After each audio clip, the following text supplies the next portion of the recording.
How did I win? Just going for it. This could be the tournament. That's the tournament. That's it. DreamHack champion Hugo Gonzalez. HugS 86. Shoutouts to Dignitas. You guys out here winning.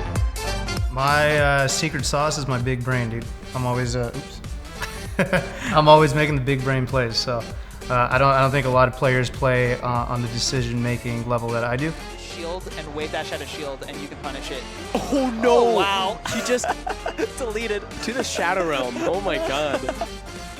To know that I pulled it off in pretty convincing fashion throughout against people that stayed up all night studying me and trying, because I was the guy to beat at this tournament. So to know that I held them off was a really cool feeling.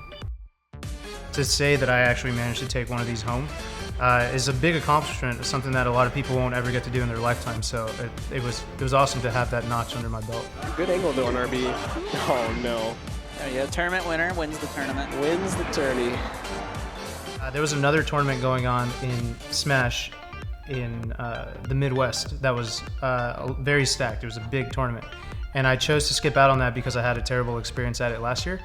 So some people chose to imply that I was scared of going to Smash and Splash, which I think is the most ridiculous shit I've ever heard, because I've been playing this game for like 15 years competitively. For people who imply that I was some kind of wuss for choosing a different tournament, I actually did reply to it on Twitter. I said, wow, you guys are really cool. I'm sure one day you'll win your own DreamHack too.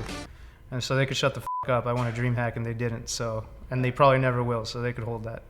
It's a prestigious title to have. This particular DreamHack wasn't the most stacked, but that's okay because there's still a lot of talented players there. One of the people I was happy to beat was Magi, and she actually managed to beat Mango at Genesis. So this is a competitor that I respect a lot, because what did she do when she found out she had to play me? She went straight to the hotel room, didn't party, and then grinded looking at YouTube matches and trying to figure out how to approach me the next day. And so to know that I held an opponent off like that makes me feel really good about my win. I definitely did party a bit. Sunday night, most of my friends decided to like go to sleep, or they didn't get passes to the after party.